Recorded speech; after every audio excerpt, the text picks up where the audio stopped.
Up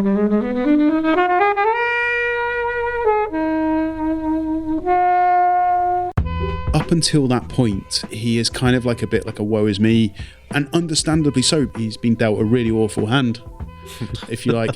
But everything has gone wrong for this poor guy, and for no fault of his own. And he's a really sincere, honest, good-hearted guy. All this stuff has happened, but he let it get the better of him. And the result and the cost of letting it get the better of him is that it gets worse, and it gets worse in a permanent way. And it's that loss of the hand and that ultimate rock bottom of it all that pushes him to make that leap of faith and reassert his life.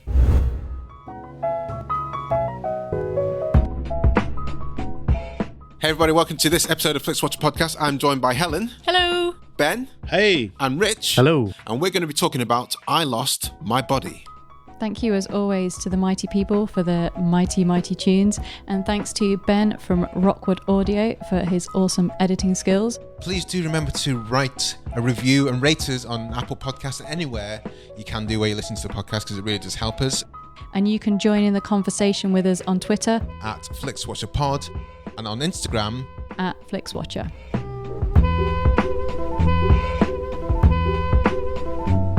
Hello and welcome to this episode of Flixwatcher podcast. Joining us today we have Ben and Rich. If you'd like to say hello to our listeners and tell them a little bit about who you are and what you do. Hi, I'm Ben. I run @TopFilmTip on Twitter, where each and every day I send out little snappy synopses of the best and most interesting films on British TV, or free-to-air TV at that. So, for instance, for I Lost My Body, the tip would be: detached from the place it belongs, dismembered hand seeks its corporeal home, awkward and alone, in flashbacking allegory for a life of longing and loneliness. I Lost My Body. And you've been on here a few times, Ben. Is this my 8th? 7th? Well, we don't know. Because we don't know when this is going to come out, but you've been on here at least 4 times. This is at least your 5th time. It must be the top guest. Most top returning guest appearance. I think this is my 7th or 8th time. It will be, yeah, but we don't know which one. Yeah. No. But the point is, last time, one of the previous times you were on, you only had 140 characters on Twitter, and it's since gone up to 280. Has that affected how you do things? Is that a bit annoying? It gives me perhaps a little bit more freedom, but I think that the thing I enjoy about synopsizing a film in such a small space is it sounds restrictive, but it's actually quite freeing, and it makes you really try and find interesting ways to convey why that film is interesting and why it has value. And it's only interesting films that you pick to select. Who wants to watch boring films, Copes? Well, some people do. We know people who willingly watch boring crap films. I'm looking at you, Rich. Yes. Well, my name's Rich. I do the Betamax Video Club podcast, and we look at 80s movies exclusively, very fortnightly. And the movies tend to be anything that's in the 80s, from the great films, the films that I enjoy, such as Predator, all the way to the Ewok movies that we discussed off air, which are an affront to nature. So when you're talking about Ewok movies, are you thinking, oh my God, I'm actually going to do this? Yeah, and the fact that I had to watch both of the films first and then talk about them to someone who also had to feign interest. It was challenging, and any excuse to get some Star Wars related content out. But they were painful. But the joy of watching and analysing something like Commando was well worth it. Pays off, yeah. So we're talking today about I Lost My Body, which is a Netflix original film. Ben, you chose it. Can you tell us why you chose it and give us a synopsis in 1 minute or less? I believe it won the Critics Awards at Cannes recently, and it's rare to have kind of such a high-end film appear on Netflix. So certainly something that most people wouldn't get a chance to see at the cinemas. I believe it was Mark Kermode's favourite film, or one of his top films in 2019. Yeah, 2019. Yeah, and so that piqued my interest. I saw it was on there. It seemed a bit different, animated, interesting subject matter. Mm-hmm.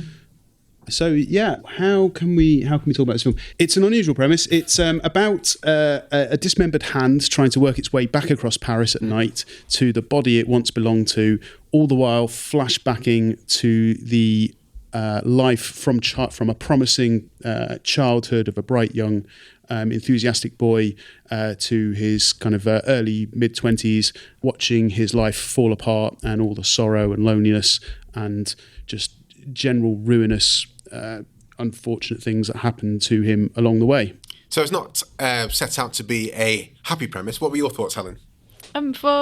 Say you didn't think it was a happy one. I thought it was lovely and weird at the same time. So I didn't really know what to expect from it, other than isn't it nominated for the Oscars as well, best animated? Oh, I don't know. Something like that. We'll look into that possibly. We're getting some nods over here. Yeah. So there's quite a lot of interest already behind it. I thought it was really lovely. I really like the animation style, and the characters in there are really interesting, and I enjoyed it. Cool. Rich, I mean, the premise sounds, I mean, when I heard about this, I thought it sounded interesting. Not sure if I like it, but there was more and more kind of fanfare behind it, and I think my initial thought was like, isn't this just Thing from the Addams Family? But there's a lot more to it. Even within like the first few frames, just like, okay, this is a good film. Yeah, very much so. And again, I'd never heard of it before Ben suggested it, and seeing it on Netflix, and being brutally honest, it's not the sort of film that I would normally watch. But sitting down and watching it, no distractions, and the only film I could refer to at all was being an animated film in France would be Ratatouille. But there are rats in it as well. So yes, there are. It's a thing. It's a recurring theme, but actually watching it and sitting there, that you could see, and despite the fact that it was almost two separate stories that were sort of, as you said, flashbacks, and they intertwine and they appear to come together at some point at the end. The style of it was very interesting. The animation, it was, so different from your more mainstream sort of Pixar, Disney films. And while I say it wasn't the most sort of joyous, vibrant, but there was definitely a very clear narrative that was easy to follow but not predictable. That was something. It was very interesting the way that you start off with seeing the hand essentially and wondering what is going on, and then you're seeing these flashbacks and you realise that the hand is obviously something to do with this young man, but as the stories actually come together and combine, it all makes sense, and it comes together in a very surprising but emotionally impactful way at once. Well, I think that the story, because it's nice how it kind of plays, both kind of run in parallel in the flashback story. You see the kids, and you see through flashbacks him growing up to be an adult and through to his current life, and then you see at the same time in the film you see the hand coming to life, as it were, and making its way to, I guess, like homing towards its owner. And both sides of the story were really quite impressive, I thought. And I liked how the hand side of the story, because I thought it quickly would get boring watching the hand work its way across. But it was so ingenious what they did, such as getting the lights to ward off the rats, and grabbing on a hanger to abseil down between two buildings and scan across. It felt like a really, really interesting indie game. Yeah, that's true. And like you say, like they're grabbing a cigarette lighter to ward off the rats and find its way around. But what I found really interesting is that it has got that anime kind of style of animation, but the physicality in that hand was so impressive. Like you felt like you could feel it wince, you could feel it have a tender moment when it's there's a point at which it winds up in a house with a young baby, and it actually sort of like soothes the baby to sleep. So it's got like a kindness about it. It feels so vulnerable. There's points where it's being attacked by rats in a subway, and it feels so vulnerable. They're kind of nipping at it and pulling at it, and it's got to sort of fight to survive.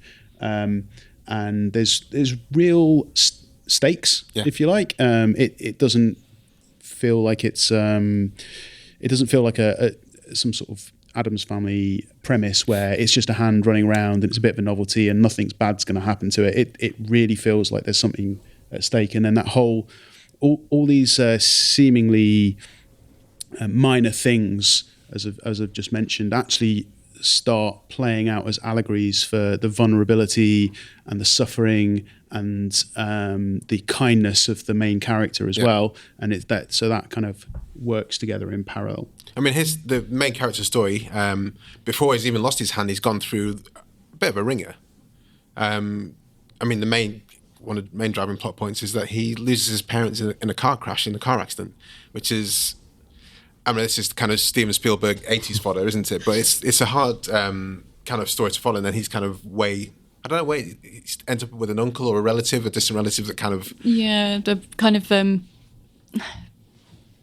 not really being looked after and having to share a room with kind of his sex pest relative who's just basically just kind of a waster, and he kind of wants for a better life, but he's not quite sure how he can see the way out, and a chance pizza delivery encounter with Gabrielle, I think. Yeah. And she kind of in a humorous exchange, so we've sort of talked about there being kind of sadness in there, but it's actually quite a funny film as well at times. But she sort of tells him to make the change, and he ends up acting on that as well. Because I thought that conversation they have via the intercom where she's on the 30-odd floor, I thought it was such a really nice conversation. I really, really kind of bonded at that point, and I could see why.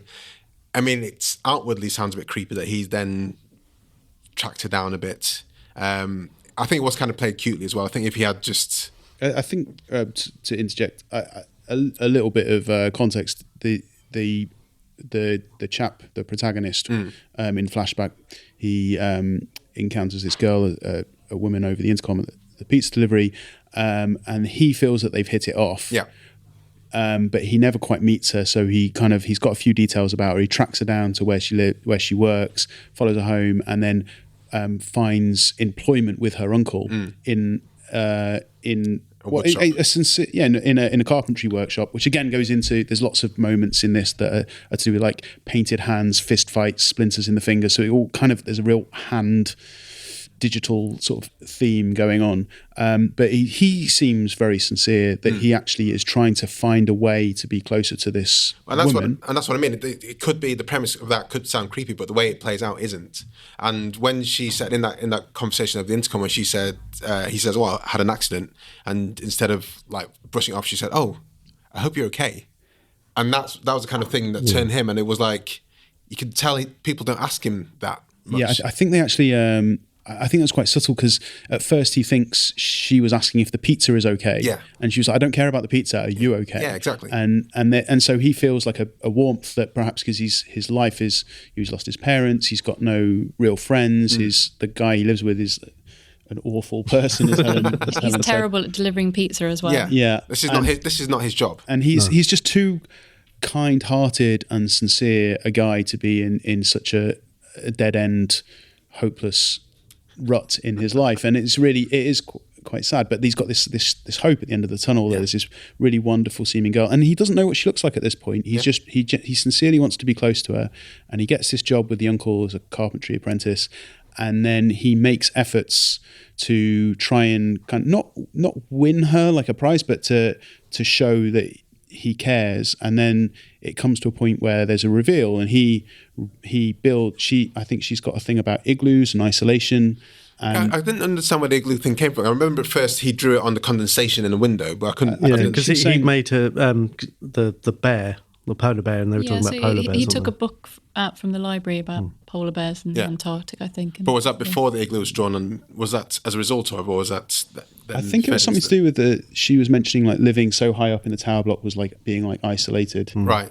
In an igloo sort of thing. And so he learns all these carpentry skills, and he's sincere and he works hard, and he builds her a kind of wooden igloo on top of the tower block and takes her up there for a sort of surprise, and he buys her like the pizza that she had ordered originally, because at this point she still doesn't know who he is, and he makes the reveal, and then she's really, really horrible to him. Well, she kind of sees it as this sort of stalker, and she doesn't quite know who he is, because this person who he said that he's been all this time isn't that person. So she's obviously like, "Well, who are you?" And she just obviously met his sleazy roommate as well. Yeah, and I mean, this is why again I say it could. The setup for that is creepy, or could be perceived as creepy, and she doesn't have the benefit of us seeing how he got to that stage. All she's seen is this guy who's turned up at her uncle's place, works there, and says, "Oh, by the way,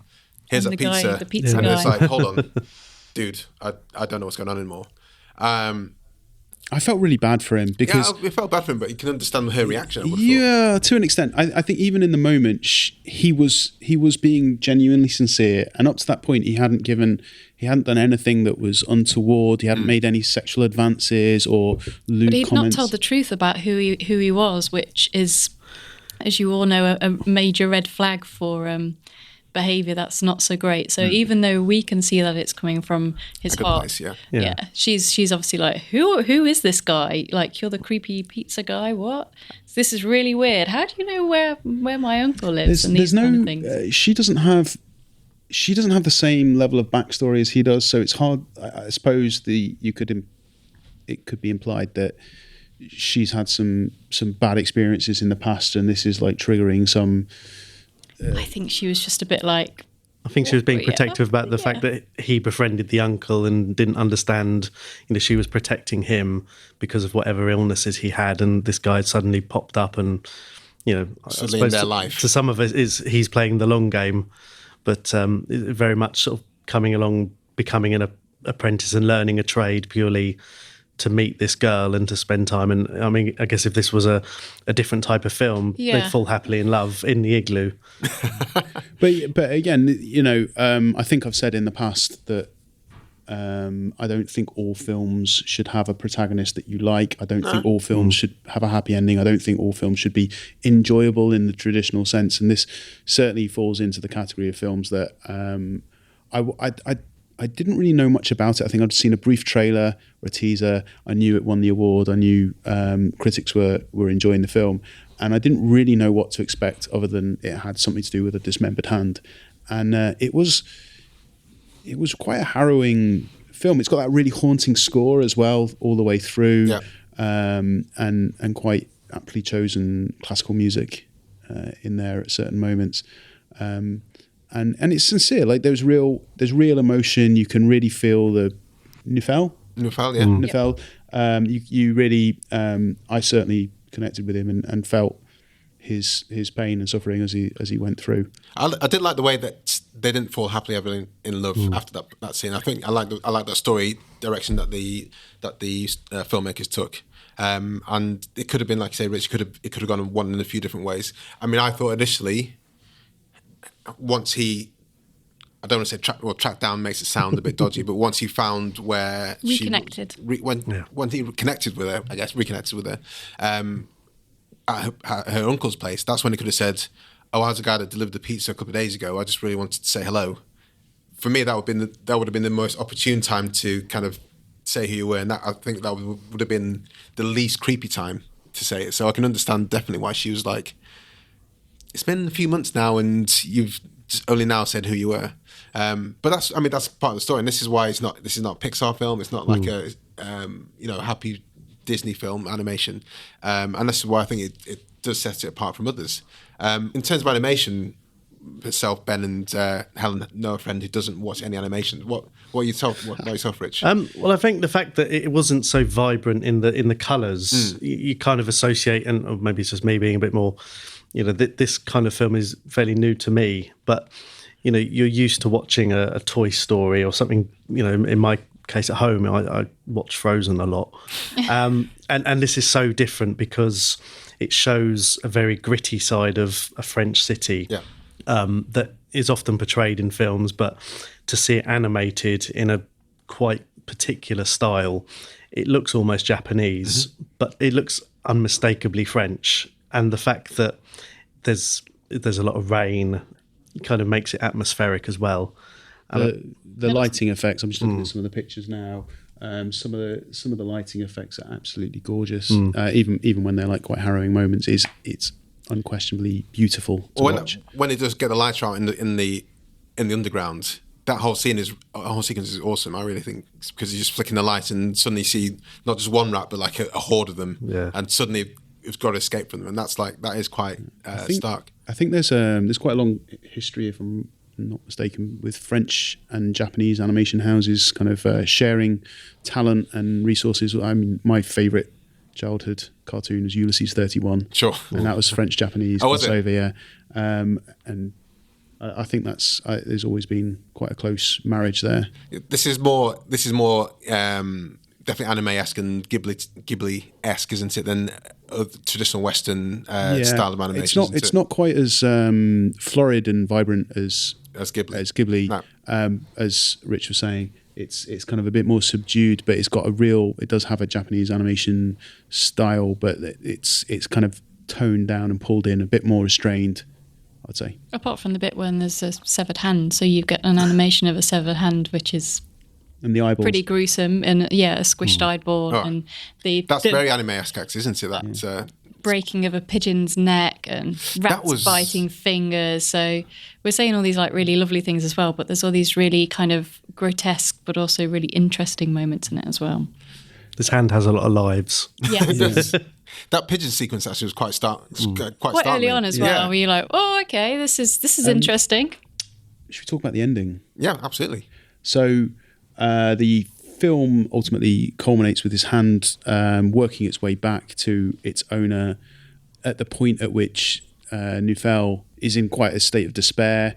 What it turns out has happened in the flashback is that he was distracted by this upset he had had with Gabrielle, and he's working on some wood in the carpentry shop, and he buzzsaws off his own hand at the wrist. Which is actually really grim. And he passes out, presumably from blood loss and shock, and assumes that the hand is lost. And then the hand comes to him overnight. Then the whole way through the film, there's a theme of a tape recorder. I believe it feels like it's set in the mid-90s. And he got as a child, maybe 10 or 15 years earlier, early 80s. Late 80s. He was given a tape recorder by his parents, and he's in bed. He's been listening to the voices of his dead parents and remembering the good times and the promise of his childhood. And it then jumps to Gabrielle finding the tape recorder at the top of a tower block. Yeah, and no Naoufel. And you wonder what is happening, and so it's so smart and so incredibly nuanced. But her listening to the tape recorder of his last moments, or not necessarily the last moments of the film, not necessarily the last moments of his life. You aren't sure whether or not he has killed himself or not, and her listening to the sounds of these moments. You start to see what he did, and he makes a sort of, I guess, a leap of faith. Yeah. He jumps from the side of a tower block onto a crane, and it's unclear, but to me it felt like he needed to feel alive, like he'd come so close to death, and his life was such a mess, and everything he had hoped and dreamed for never came true, and he needed to start again, and it was almost like a rebirth, like he was challenging death, and he leaps across, and it seems that he survives, although you do see his sleeve waving in the wind, which implies the hand never was reattached. No, I don't think the hand was reattached, but I think that was long gone. Yeah. Has anyone seen a film called Grizzly Man? Yes. A long time ago. Yeah, it's a documentary by Werner Herzog. That's a really good parallel. Yeah. Following a guy who... Have you seen it, Helen? Yeah. Yeah. But stay with me. But yeah, this guy, obviously, he goes into somewhere in North America and hangs out with their grizzly bears. I'm not sure if it's grizzly bears, but they call him Grizzly Man anyway. But anyway, he meets his untimely demise, eaten by the bears. But that's recorded. And in audio. Yeah, it's recorded in audio. And at some point in the film, Werner Herzog and one of Grizzly Man's friends or relatives listens back to it, and they're just both like, it's a powerful moment. Yeah, holy fuck. And they're both like, no one should listen to this. No one should listen. No one should hear what happened. And that sometimes haunts me when you don't know what happened in that. So it's quite... Yeah, I felt the ending was obviously deliberately ambiguous. So I'd be really interested to know what each of you think the ending meant. I've just kind of voiced my interpretation. But on Helen, what do you think? I haven't really thought about it that much. I just thought it was kind of a nice way to end it. Yeah. Open-ended.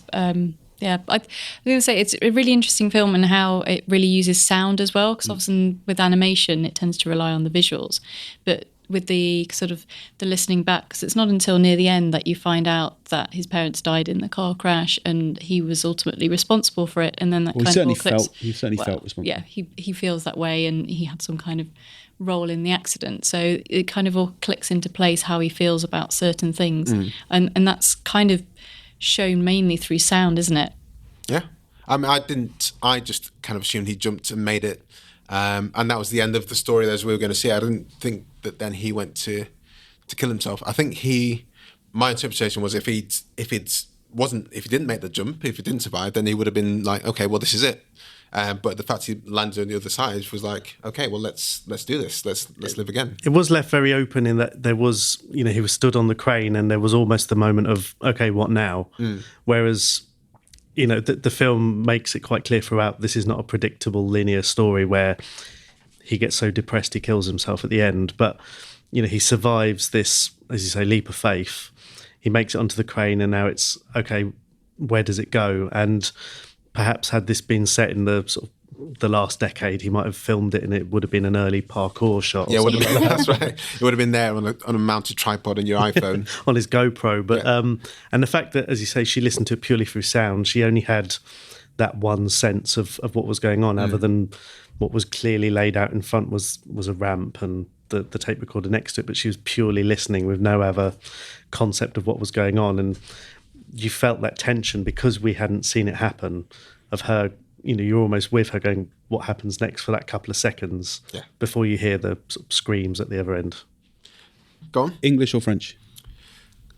I did both, actually. Halfway through, I was like, oh, this is a French film. Let's listen to it. Let's see what it's like in French. Do you speak French? I don't speak French, but obviously I had the subtitles. And with animation is the only form of film where I don't mind it being in the. I prefer dubs for animation. Generally, as long as it's not sticking to the script essentially.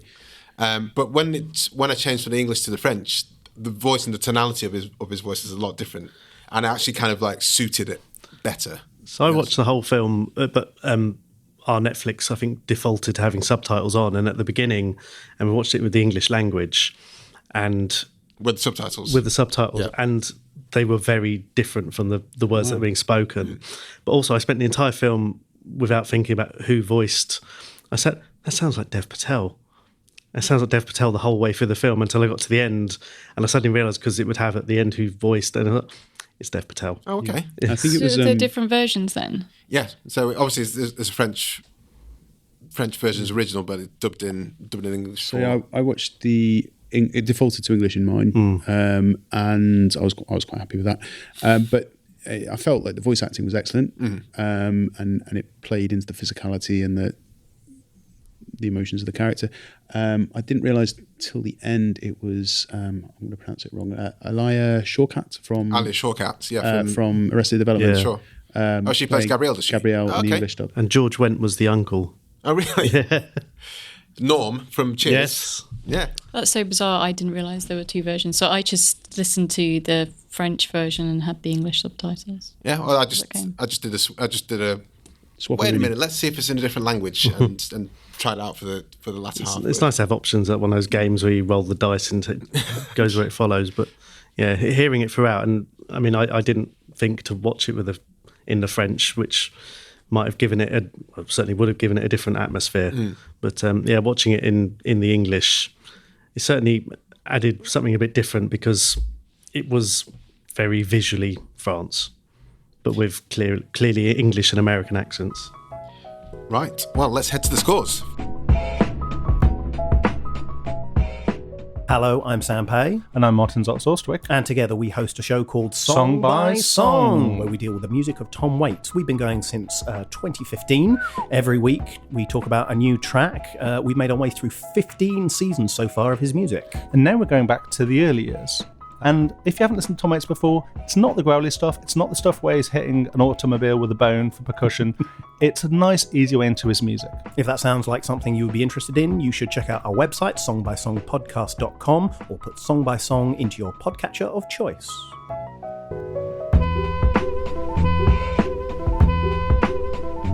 So we'll kick off with the recommendability with you, Ben. All of our scores are out of 5, and you may have decimal places. You know how I feel about decimal places. I think we've discussed before. Well, they've got to mean something, hosts. They've got to mean something. Do as you want. I mean, pie. Well, it means something. It's very tasty. Okay, recommendability. This is a tough one for me, and I know this was sort of my choice of film. I don't think it's a very recommendable film. It is a hard watch. And one thing I noticed, this film is 80 minutes and 5 minutes of that is credits. It felt like a 2-hour long film. Right. For me, I know I've been like singing its praises. In this bit, I might be chatting about some of the things I wasn't so keen on. It was a grind. I found it really a bit of a slog to get through. And the subject matter is certainly not to everyone's taste. So I would only be recommending this to someone, I think, who already liked grown-up animated films and was quite happy to have a film that was not all peaches and cream.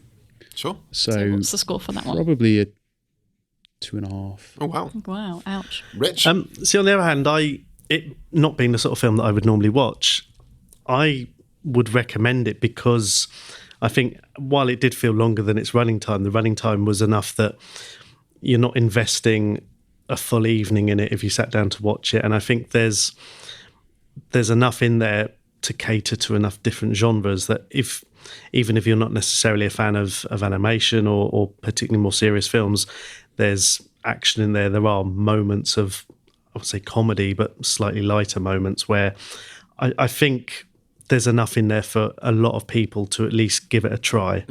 And I'd probably give it a 4 on the grounds that I'd recommend people give it a go. I certainly wouldn't think it would be up everyone's street, and a lot of people are sitting there and go, I either didn't get it or I didn't enjoy it because it was so different from your normal film. But I think there's enough there to say it's short enough for you to sit there and take it in and then make your own mind up. But I'd certainly recommend it.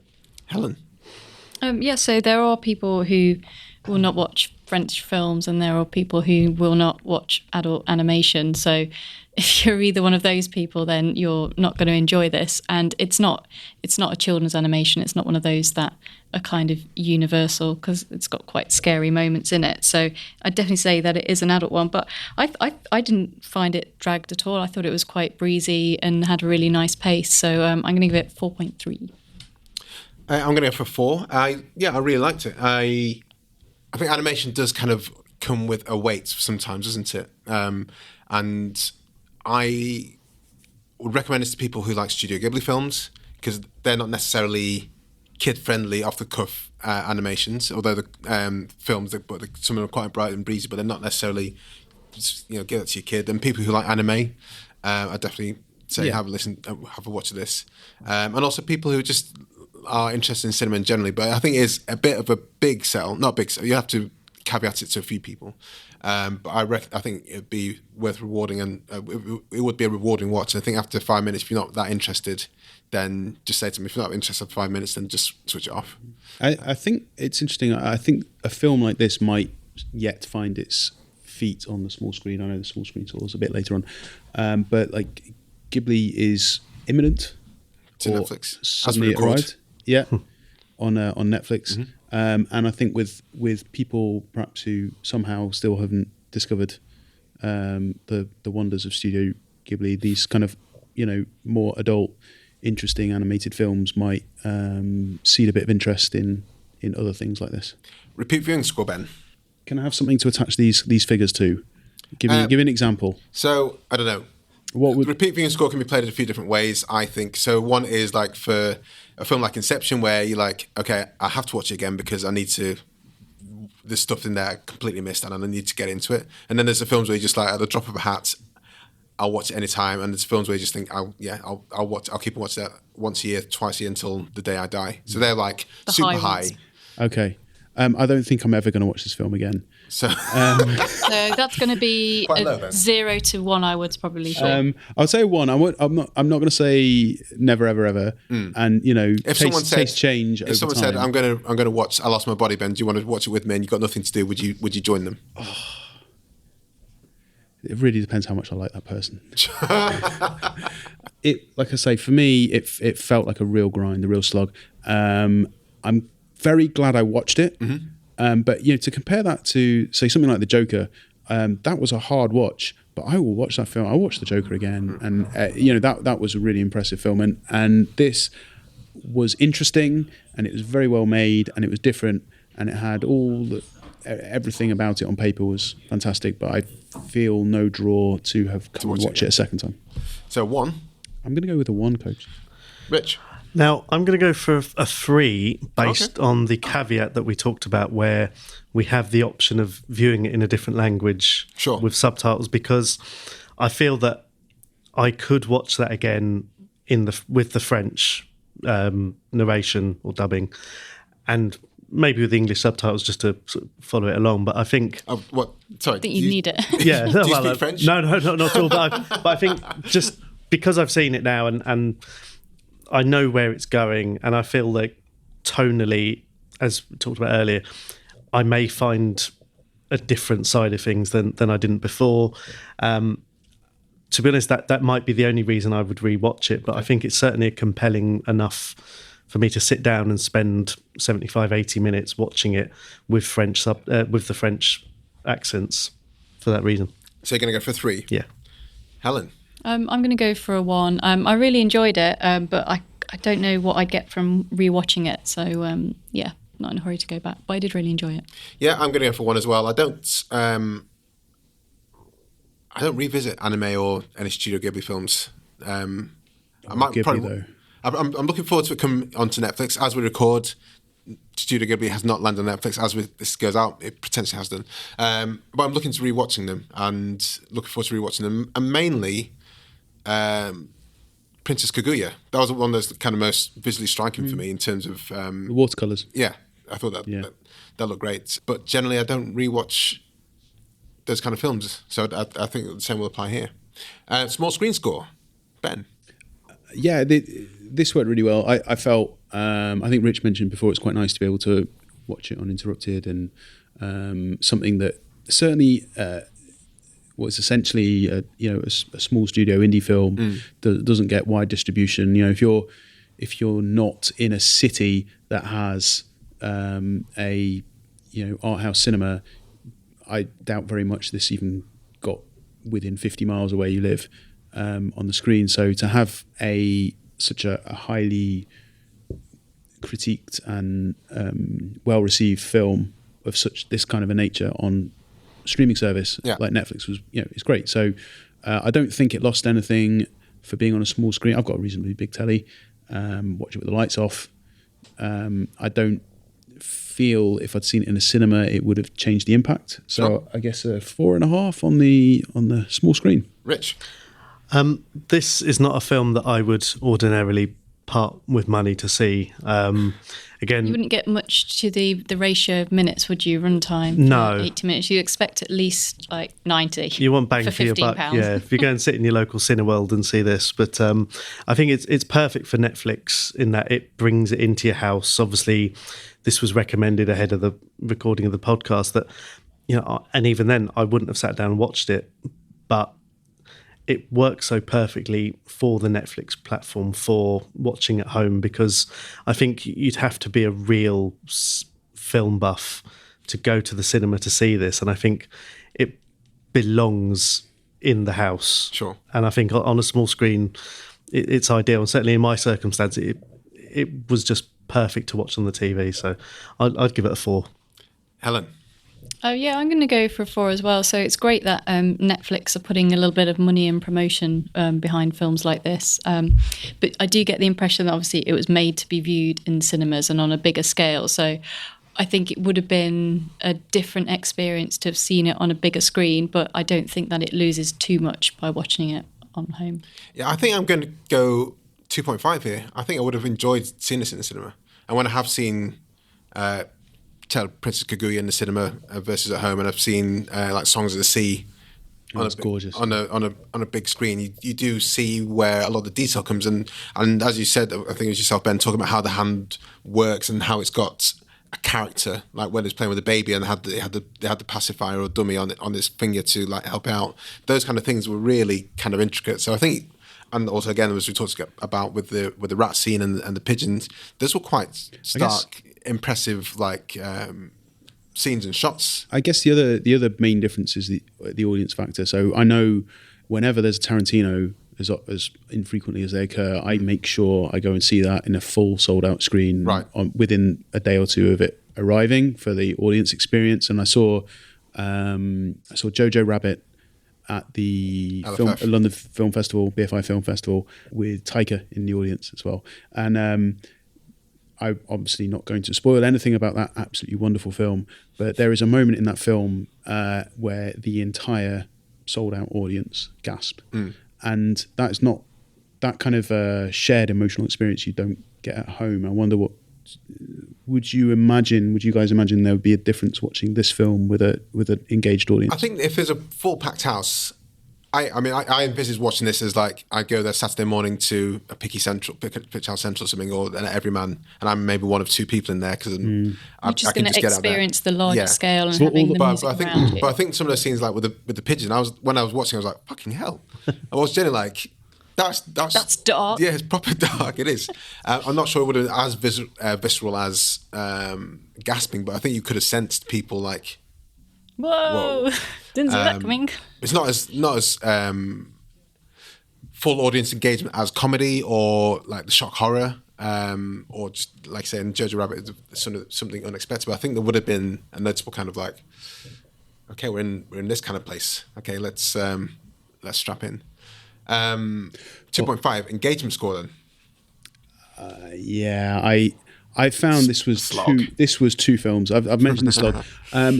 Anything where there was the hand, I was completely on with that. I was completely on board with that. So anything where you've got like I say, there's character, there's you can tell what that hand is thinking, you can tell what that hand is feeling, and there's a real physicality to it. And I don't know if they rotoscope stuff or if the animators were anatomists or something, but like it was really incredible.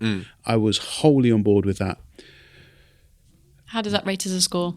That I would say, this is the tricky part. Okay, so that would be a 5, but anything where it was Naoufel and Gabrielle, within minutes I just found it really dull. Even when they had the conversation in the to start with, it was engaging and interesting, and then that went on and on, and I felt that whenever you had that, whilst it was a real emotional engagement between those two characters, I found it really quite off-putting because it was. She just doesn't seem to be into him the way he's into her. Maybe that's the whole point of the film. But I found it really hard to watch and uncomfortable, but not in an interesting way. I found it uncomfortable and dull, to be honest. So on those respects, I'd give that a 2. So I guess if you average 5 and 2 and rounded it off, I'd give it like a 3.5. Rich? Again, seeing it as two separate entities for that purpose. The hand felt like it was in its own Indiana Jones adventure.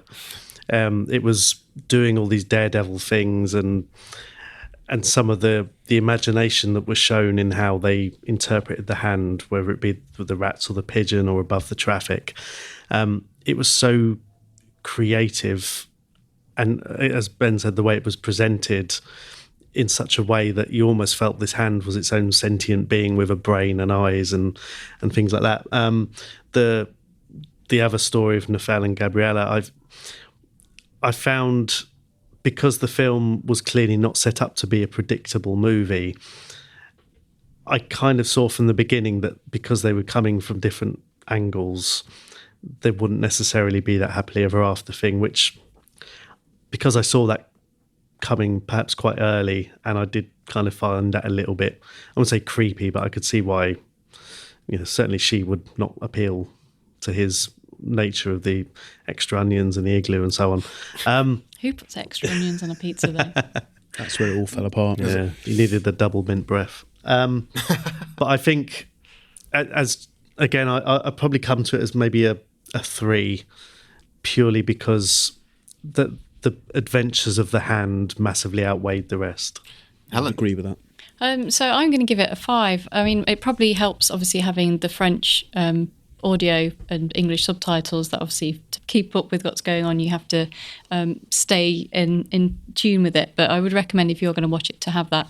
I thought it was really engaging. I really liked how it didn't play out into sort of anything that you'd expect, and I thought equally both parts of the story were engaging because it was less kind of about a blossoming romance maybe and more about kind of him finding his way in life and sort of being faced with this sort of constant problems he kind of comes across and sadness, and he's just kind of keeps going. So I find it really engaging.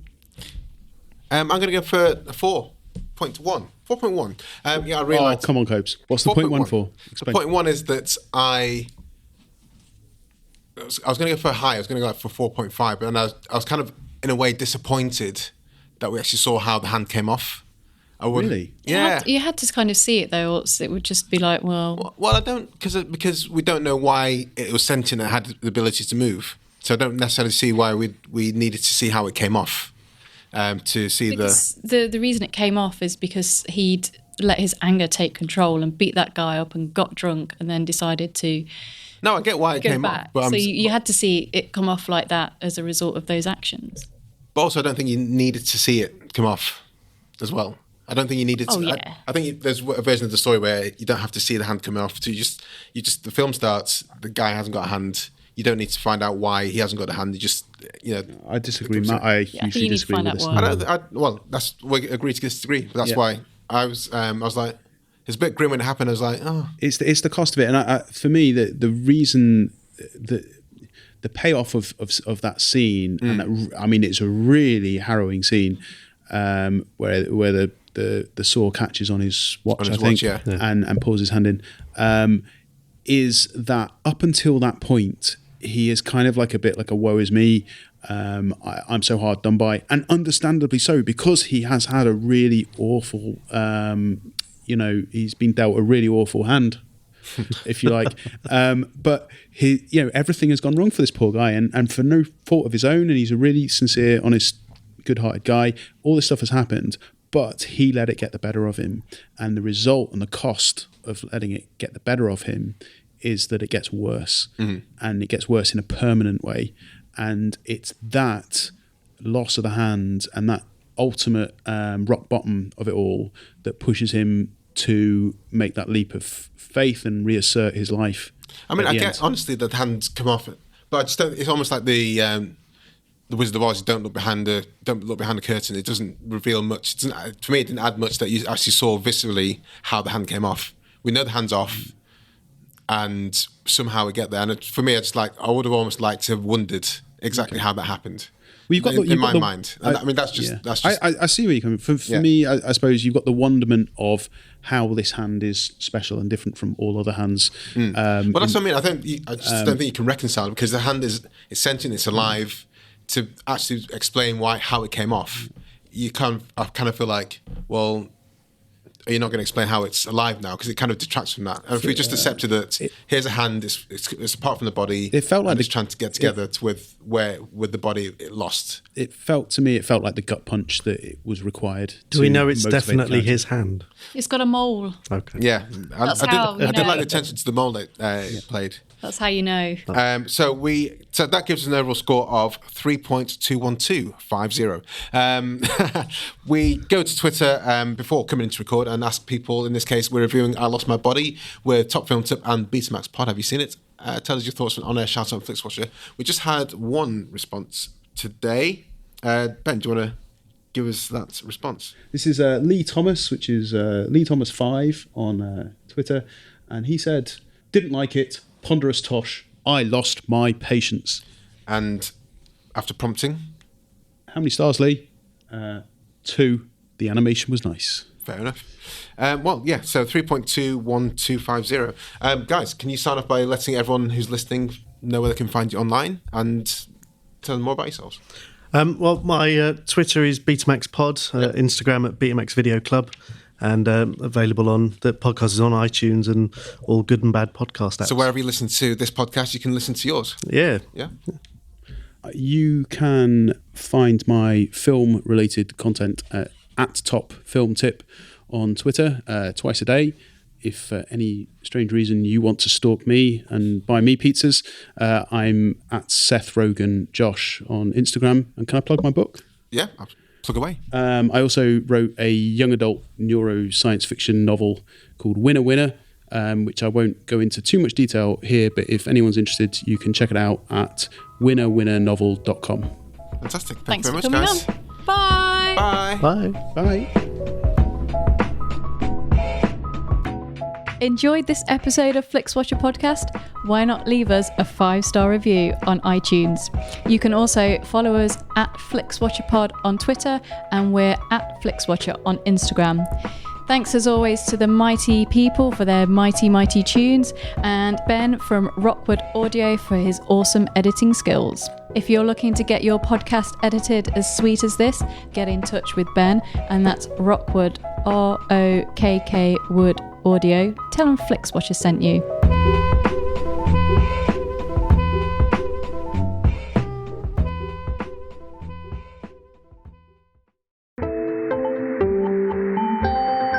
You just heard a Stripped Media production.